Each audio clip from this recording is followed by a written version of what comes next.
Nicole is in Houston, Texas. Hi, Nicole. Welcome to the Dave Ramsey Show. Hello. Hi, Nicole. How are you? I'm great. Thank you so much for asking, sir. Thank you so much for taking my call. Sure.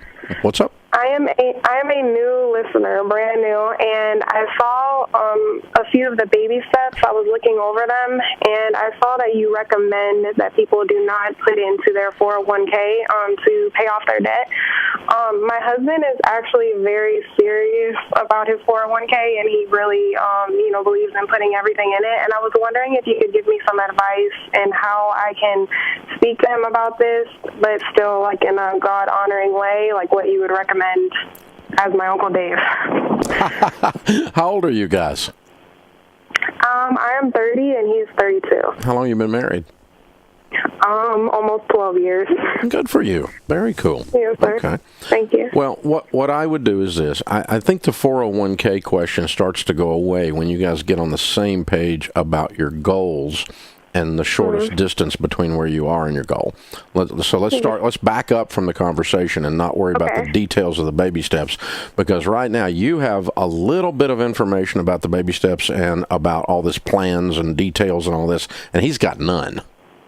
Yes. And you've suddenly gotten excited about building wealth. You've suddenly gotten excited about the money thing, and you never have been in 12 years.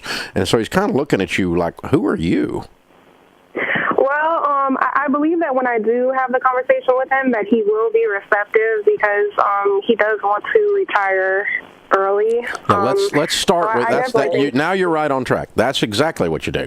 Let's get above this and say, okay, let's start talking about, I've been looking at this money stuff and I'm getting excited about it.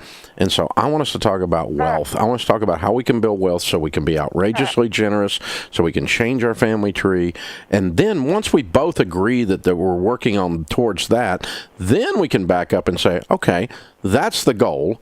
And then anytime you set a goal, one of the next questions you ask yourself, whether you realize it or not, is you say, okay, what has to be true that's not true now for us to get there?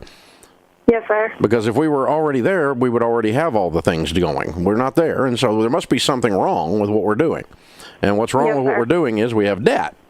And because the number one process to building wealth, the number one thing to hit that goal is to be debt-free. All the data tells us that. All the studies of millionaires that we've done, all the detailed data that we've drug out of people over 30 years of doing this, the number one key to your most powerful wealth-building tool is your income.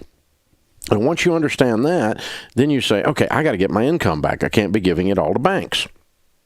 Then the baby steps start to make sense, because you say, okay, before I start investing, I need to be able to invest with gusto, and I can't because I'm walking with a limp carrying this debt. When you're paying a $500 car payment, that's $500 you can't put into an investment. When you're paying $300 on a student loan that's been around so long you think it's a pet, that's $300 you can't put into an investment. When you have a Master card, who named that?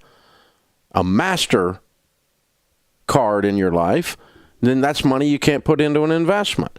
And so you're limited because all the money comes in and most of the money goes out and the rest of it goes to the 401k. And you're not getting there.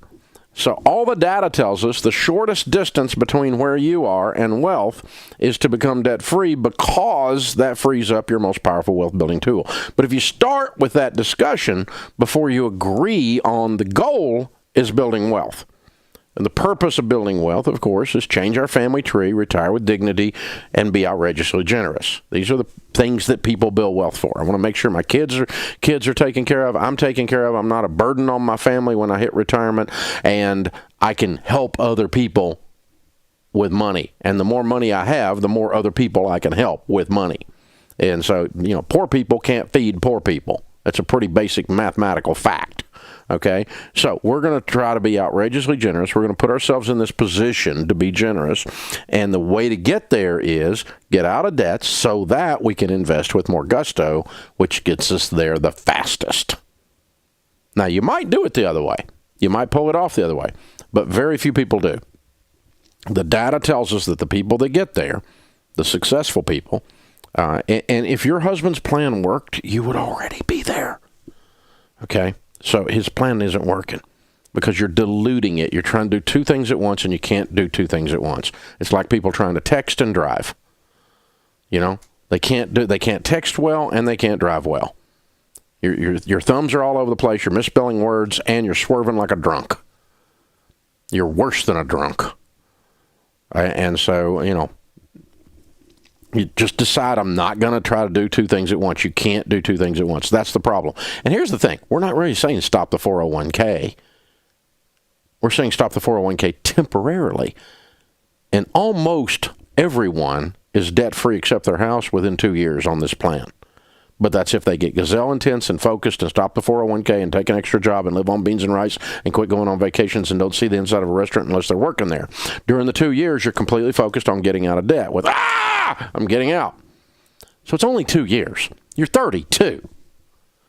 2 years off of your 401k is not going to keep you from being wealthy.